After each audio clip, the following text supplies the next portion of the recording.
Hello friends, आप सभी का स्वागत है हमारे यूट्यूब चैनल वीजार्ट क्लासेस पर। दोस्तों, ये क्लास जो है बीपीएससी कंप्यूटर टीचर और एचटीईटी कंप्यूटर साइंस की ये क्लासेस है। ठीक है, जो लोग भी नए हैं चैनल पे, चैनल को सब्सक्राइब कर लेंगे ताकि आने वाली वीडियो का नोटिफिकेशंस जो है आप सभी तक मिलता रहे। ये जो है ये क्वेश्चन पिछले क्लासेस में ये होमवर्क दिया गया था, तो चलिए सबसे पहले इस क्वेश्चन को डिस्कस किया जाए। तो यहाँ पे पूछ रहा है the term N T F S refers to which one of the following. The term N T F S refers to which one of the following, यानी कि एक टर्म है एंटी एफ एस, तो इसका फुल फॉर्म क्या होगा वो पूछा जा रहा है। ऑप्शन ए है new technology file system, option B है new tree file system, option C है new table file system, option D है बोथ ए एंड सी। तो इसका करेक्ट आंसर जो है वो हो जाएगा option A new technology file system. इसका करेक्ट आंसर जो है वो हो जाएगा option A new technology file system, यानी कि एंटी एफ एस का फुल फॉर्म जो है वो न्यू टेक्नोलॉजी फाइल सिस्टम होता है। ओके, नेक्स्ट क्वेश्चन है which of the following can be considered as the maximum size that is supported by N T F S. Which of the following can be considered as the maximum size that is supported by NTFS? यानी कि इनमें से कौन जो है वो maximum size है जो कि NTFS के द्वारा जो है सपोर्ट किया जाता है। और NTFS का फुल फॉर्म अभी हम लोगों ने देखा ही था कि new technology file system. NTFS का फुल फॉर्म अभी हम लोगों ने देखा ही था, न्यू टेक्नोलॉजी फाइल सिस्टम। ठीक है, तो उसी के बारे में पूछ रहा है कि बताइए NTFS के द्वारा जो है मैक्सिमम साइज कौन सा सपोर्ट किया जाता है। ऑप्शन ए है 4 GB, ऑप्शन बी है 16 TB, ऑप्शन सी है 64 TB, ऑप्शन डी है 8 TB। ठीक है, तो इसका करेक्ट आंसर जो है दोस्तों वो हो जाएगा 4 GB। इसका करेक्ट आंसर जो है वो हो जाएगा 4 GB, यानी कि 4 GB जो है मैक्सिमम साइज है जो कि NTFS के द्वारा जो है सपोर्ट किया जाता है। ठीक है, और NTFS का फुल फॉर्म जो है वो न्यू टेक्नोलॉजी फाइल सिस्टम हो जाएगा। अब है a huge collection of the information और data accumulated from several different sources is known as.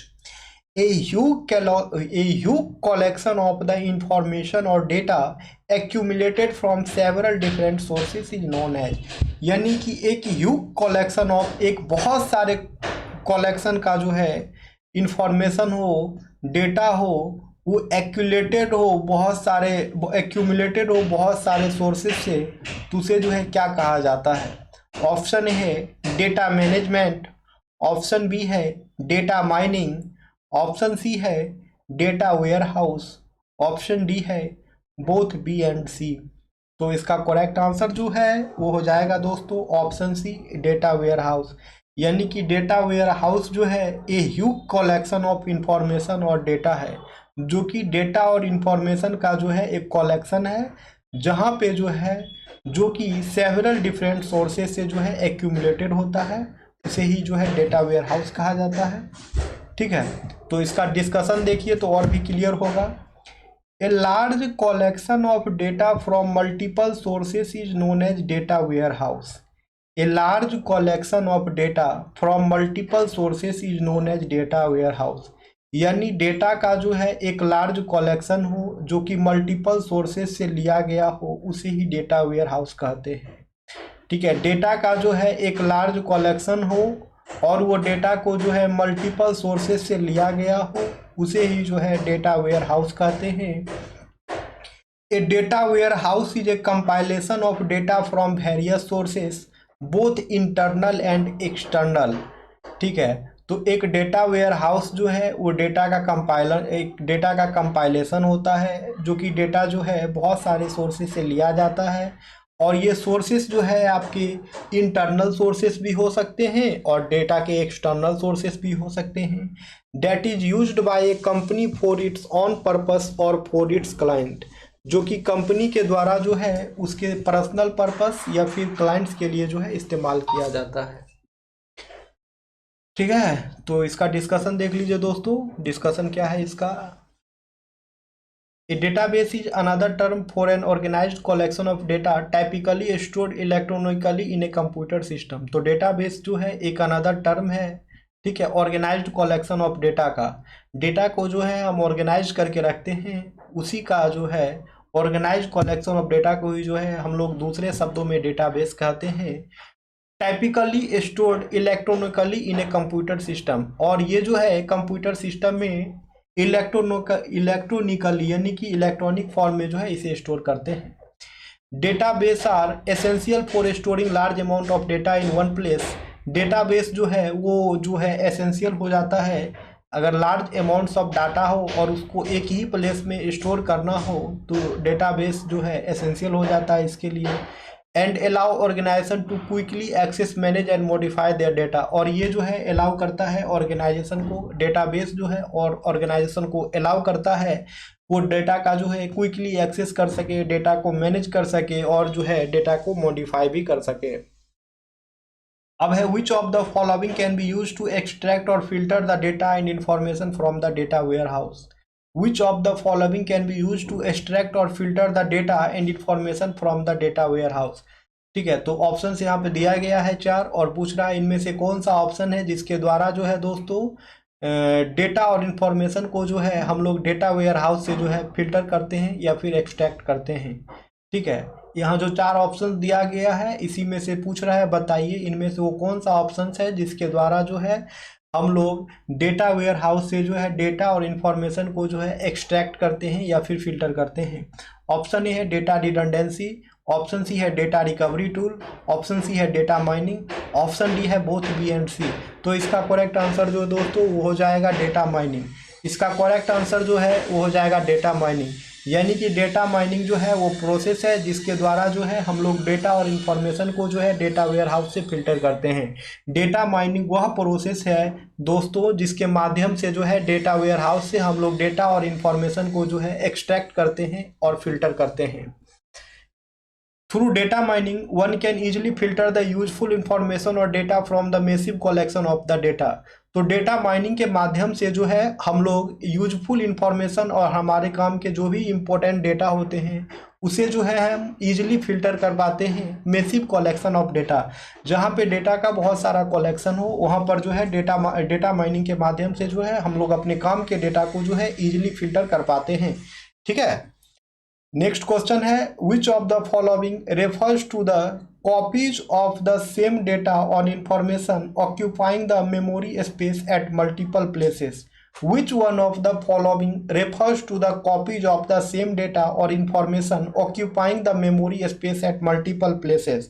तो इनमें से वो कौन सा टर्म है वो ठीक है जिसे कहा जाता है कि हम लोग मल्टीपल डेटा को जो है हम लोग कॉपी करते हैं मेमोरी स्पेस में और मल्टीपल प्लेस पे जो है वो कॉपी हो जाता है।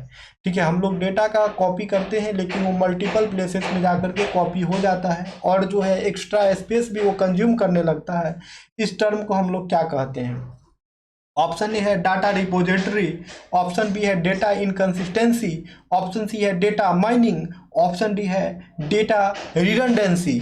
तो इसका करेक्ट आंसर जो है दोस्तों वो हो जाएगा डेटा रिडंडेंसी। इसका करेक्ट आंसर जो है वो हो जाएगा डेटा रिडंडेंसी, यानी कि डेटा रिडंडेंसी के मतलब हो जाता है कि डेटा का डुप्लीकेसी।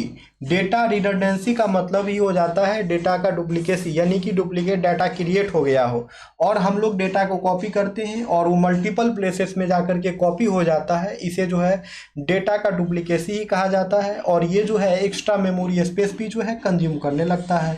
ठीक है, और डेटा माइनिंग आप लोग पढ़े ही थे कि डेटा माइनिंग जो है वह प्रोसेस है जिसके माध्यम से जो है हम लोग इम्पोर्टेंट डेटा को जो है डेटा वेयर हाउस से एक्सट्रैक्ट करते हैं। ओके, तो यही बात है। Data redundancy is defined as the storing of the same data in multiple location. Same data जो है अगर मल्टीपल लोकेशंस में जाकर के स्टोर हो जाए, इसे ही जो है डेटा रिडंडेंसी कहते हैं। सेम डेटा जो है मल्टीपल प्लेसेस में जाकर के मल्टीपल लोकेशंस में जाकर के जो है स्टोर हो जाता है, उसे ही जो है डेटा रिडंडेंसी कहते हैं। और डेटा रिडंडेंसी का अनदर टर्म ही है दोस्तों, जिसे जो है डेटा डुप्लीकेसी के नाम से भी जाना जाता है। और डेटा डुप्लीकेसी में होता क्या है कि सेम डाटा जो है मल्टीपल लोकेशंस में जाकर के सेव हो जाता है, उसे ही जो है डेटा डुप्लीकेसी कहा जाता है। ये क्वेश्चन आप लोगों का होमवर्क रहा, और क्वेश्चन ये है which one of the following refers to the data about data. बहुत ही आसान और डेटाबेस का इंपॉर्टेंट क्वेश्चन है, ठीक है। तो डेटा अबाउट डेटा, डेटा के बारे में जो डेटा होता है उसे हम लोग क्या कहते हैं, तो उस टर्म का नाम जो है दोस्तों आप लोग कमेंट सेक्शन में करें। ऑप्शन ए है डायरेक्टरी, ऑप्शन बी है सब डेटा, ऑप्शन सी है वेयर हाउस, ऑप्शन डी है मेटा डेटा। तो इस क्वेश्चन का आंसर जो है दोस्तों आप लोग कमेंट सेक्शन में करने की कोशिश करेंगे। नेक्स्ट जो सेशन लेकर के आएंगे हम लोग, तो फिर आगे की क्वेश्चन उसमें डिस्कस होगा। और कंप्यूटर साइंस की जो भी स्टूडेंट तैयारी कर रहे हैं उनके तक जो है ये सेशन पहुंचाने की आप लोग कोशिश करें। आप लोग को कुछ नहीं करना है, बस आप लोग वीडियो को लाइक करें, ठीक है, चैनल को सब्सक्राइब करें, बाकी सारे लोग तक वीडियो ऑटोमेटिक पहुंच ही जाएगा। ठीक है फ्रेंड्स, चलिए तो सेशन को एंड करते हैं, फिर हम लोग मिलेंगे नेक्स्ट वीडियो में। और हाँ, इसका आंसर जो है कमेंट सेक्शन में आप लोग अवश्य करने की कोशिश करें। Okay friends, thank you everyone.